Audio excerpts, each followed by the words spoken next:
ये ऐसे अल्फाज हमारे ड्रामा में यूज़ होते हैं, क्यों होते हैं? मुझे सवाल है आप अपने मास्टर से, अपने राइटर्स से जो ड्रामा लिखते हैं उनसे मुझे सवाल है कि भाई इस तरह के सवाल क्यों ये अल्फाज हमारे लिए ड्रामा में यूज़ होते हैं। फातिमा, सबसे ज़्यादा खुशी किस चीज़ की होती है? मुझे खुशी इस चीज़ की होती है कि जब अब मैं बाहर निकलती हूँ तो बहुत से लोग मेरी परवाही भी करते हैं कि ये वही लड़की है जो घर में बंद रहती थी, जिसको बोलना नहीं आता था, जिसको खाना नहीं आता था, जिसको हम कुछ नहीं समझते थे, आज ये हमारे सामने खड़ी है। अब मुझे इब्रार ने एक बहुत अच्छी बात की थी कि जब मैंने उनके लिए 1 हफ्ते के अंदर 2800 रुपये जमा किए कर उनको दिए तो कहते हैं आज तुम मुझे सलाम कर रही हो, कल तुम्हें दुनिया सलाम करेगी। ये मेरी तुम्हारे लिए दुआ है और इंशाल्लाह अल्लाह का फजल करम से कुछ ऐसा ही है। आज मैं जहाँ भी जाती हूँ लोग उठ खड़े होते हैं, सलाम करते हैं और इज़्ज़त करते हैं। आपने इब्रार के लिए इतना, उसकी एनजीओ के लिए या सहारा फाउंडेशन के लिए इतना काम किया, तो वो आपकी विल पावर जो के नाम से जो एनजीओ उसके लिए क्या काम कर रहे हैं? हाँ, उनका इरादा है, उनसे मेरी बातचीत हुई थी। वो चाह रहे थे कि हम विल पावर के साथ मिलकर काम करें और मौजूद अफसाद के लिए भी काम करें। वो हमारे साथ मिलकर काम करना चाह रहे हैं विल पावर के साथ। कोई मीटिंग हुई आपकी उनके साथ? जी, मेरी पिछले जो मीटिंग हुई थी उनके भाई इसरार भाई के साथ। वो खुद तो बिज़ी थे, उनके भाई इसरार भाई के साथ मीटिंग हुई थी। बस इब्रार की हाँ करने की देर है तो वो हाँ हमारा। वो भी इसी फील्ड में, उनके भाई भी? वो जी सहारा के, वो इब्रार के बाद उनका नंबर ही आता है, सहारा में है। बात में हॉबीज़ क्या क्या हैं आपकी? मेरी हॉबीज़ हैं म्यूज़िक सुनना। किस तरह? मैं इब्रार को बहुत सुनती हूँ, इब्रार को या कोई सैड सॉन्ग्स मैं बहुत सुनती हूँ। वो भी इब्रार के? वो भी इब्रार के या कोई और बहुत रफ़ी के। फातिमा, सोसाइटी से क्या एक्सपेक्टेशंस हैं आपकी? सोसाइटी से एक्सपेक्टेशन मेरी यही हैं कि वो उनको चाहिए कि वो माजूर अफराद के लिए आगे बढ़ें और काम करें, जो कि कुछ हद तक बेहतर हुए। पहले तो बहुत बुरे हाल थे, बहुत बुरा हाल था सोसाइटी का। हमारा मूव करना बहुत मुश्किल होता था। कोई ऐसी बात, कोई बात? आपको मैं एक बहुत अच्छे वाक़या सुनाती हूँ। मेरे एक दोस्त हैं सईद अब्बास साहब, बहुत मेरे बेस्ट फ्रेंड हैं वो। उनके साथ मैं वॉक करने जाती थी गर्मियों में, तो कुछ ख़वातीन मुझे मिली, हम दोनों को मिली। तो उन्होंने मेरे फ्रेंड से पूछा कि ये आपकी 2 बहन है? उन्होंने कहा नहीं, कज़न है। नहीं, कहते ये मेरी गर्लफ्रेंड है। तो उन्होंने कहा कि उन्होंने ये अल्फाज़ बयान किए कि आपको गर्लफ्रेंड बनाने के लिए कोई हम जैसी खूबसूरत लड़की नहीं मिली, या आपको ये एक अपाहज लड़की मिली। तो उस वक्त मुझे दिली दुख हुआ, क्योंकि किसी लड़के की गर्लफ्रेंड माजूर नहीं हो सकती, किसी लड़के की गर्लफ्रेंड लवर माजूर नहीं हो सकती जो उसके साथ वॉक करने जाए या घूमने फिरने जाए। यह हकूक़ साहिब आमलेट क्यों, क्या वजह है इसकी? इस बात का किसी बात जवाब है तो मुझे दे। फातिमा, आपको नॉन डिसेबल लोगों में सबसे ज़्यादा कौन सी चीज़ अट्रैक्ट करती है? नॉन डिसेबल लोगों में अट्रैक्ट इस बात की है कि उनको अट्रैक्शन का, उनको तो शुक्र अदा करना चाहिए कि अल्लाह ताला ने हमें नॉन डिसेबल किया।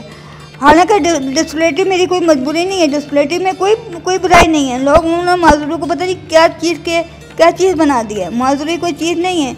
माजूर लोग, मैं तो समझती हूँ माजूर लोग आम लोगों से बेहतर हैं, उनके साथ पास ज़्यादा सलाहियतें होती हैं अगर उनको उजागर करने के लिए उनको मौका मिले तो।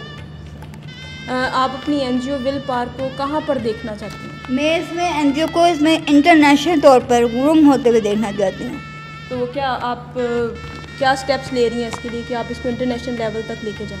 मेरा मसला ये है कि मैं पिछले दिनों अपनी फंड रेजिंग के लिए जगह जगह पर जाती हूँ। मैंने सड़क के किनारे एक बंदे को देखा जो व्हीलचेयर पर सारी रात सोता रहा और सारी रात सुबह उठ के वहीं पर उसने कहीं किसी बाहर के नलके से मुँह धोया और उसके बाद वही अपनी भीख मांगना शुरू कर दिया।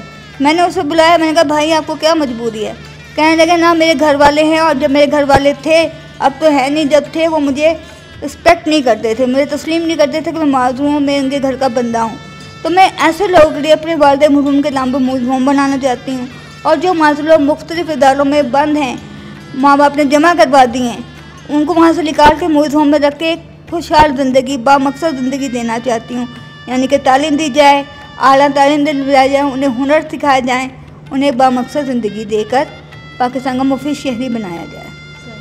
फातिमा, जो आपने अपना इमेज एक बनाया हुआ है, एक साइड पे बॉक्स लगाया हुआ है, सब कुछ, ये कभी इसकी वजह से आपको कोई बात सुननी पड़ी हो? लेकिन बात तो बहुत सी सुननी पड़ी थी। वो जब मैं इब्रार के लिए भी जमा करती थी तो लोगों ने कहा कि आप तो व्हीलचेयर पर बैठी लोगों से मांगती हैं, तो आपको लोग भिखारी समझ के चंदा दे देते हैं। तो इब्रार ने मुझे बहुत अच्छी बात की थी कि आप अगर भिखारी हैं तो आप मुझे, अगर मैं भिखारी हूँ तो आप बाहर निकल के एक 10 रुपये भी जमा करके दिखा दें, अगर कोई आपको दे दे तो हम मेरा नाम बदल दें। तो अब बातें सुननी पड़ती है, लेकिन जब कोई स्टेप उठाना पड़ता है तो उसके लिए बहुत सी बातें सुननी पड़ती हैं। लेकिन जब हम एक मंजिल और एक मकाम पर पहुंच जाते हैं तो ये सब बातें ख्वाबो ख्याल रह जाती हैं। फातिमा, कोई भी मैसेज आप देना चाहती हूँ सबको? मैं अपने माशरे को और अपने माज़ूर बहन भाइयों को एक ही मैसेज देना चाहूँ। माज़ूर बहन भाइयों को पहले मैसेज दूंगी कि वो कभी हिम्मत ना हारें, कभी हौसला ना हारें, अपने आप को घर के कोने बंद ना रखें, एक तस्बीह एक जा नमाज़ पढ़ करके बैठ ना जाएँ। उनकी ज़िंदगी एक बामकसद, अल्लाह ताला ने जैसे आम लोगों को एक दफ़ा ज़िंदगी दी है, हमें भी एक ही दफ़ा ज़िंदगी। हमें ये तो नहीं कि हमें इस उम्र में माजूर पैदा कर दिया तो अगली उम्र में वो सही पैदा करके दुनिया में उतारेगा। हमें भी ज़िंदगी एक ही बार मिली है, हमने भी नमाज़ पढ़नी है, रोज़ा रखना है, सब कुछ करना है। लेकिन हमने जिस मकसद के लिए दुनिया में आए हैं, अल्लाह ताला माजूर लोगों को भी कुछ सोच के बनाता है कि इन लोगों ने भी माजूर सही लोगों को दिखाना है कि मेरे पास ये चीज़ की कमी है, लेकिन मैं बहुत कर सकता हूँ, सिर्फ तुम्हारा साथ चाहिए। और माजूर और नॉन डिसेबल पर्सन को मेरा ये पैगाम है कि माजूर लोगों से प्यार कीजिए। ये माजूर ज़रूर हैं पर मजबूर नहीं है। कभी किसी को पसंद किया फातिमा आपने? हाँ जी, मैं किसी को पसंद करती हूँ, लेकिन मैं उनका नाम ऑन एयर लेना नहीं चाहती। क्या शादी का प्लान है उसके साथ आपका, जो भी है वो? अगर मुमकिन हो सके तो कर लेंगे, नहीं अगर कभी नहीं तो ज़िंदगी में जिसके साथ जोड़ा लिखा गया उसी के साथ हो जाएगी, जब कभी भी मिल जाए। तो कब तक प्लान, कब तक है आपका शादी? मेरा इरादा है कि ज़्यादा से ज़्यादा 1-1.5 साल तक हो जाए तो अच्छी बात है। बहुत शुक्रिया आप सबका नाज़रीन। इसके साथ ही हमारा प्रोग्राम गुमशुदा लोग ख़त्म होता है और हम शुक्रिया अदा करते हैं फातिमा ज़हरा का, जो आई और हमें अपने कीमती वक्त में से टाइम निकाला और हमारे साथ गुफ्तगू की। Thank you.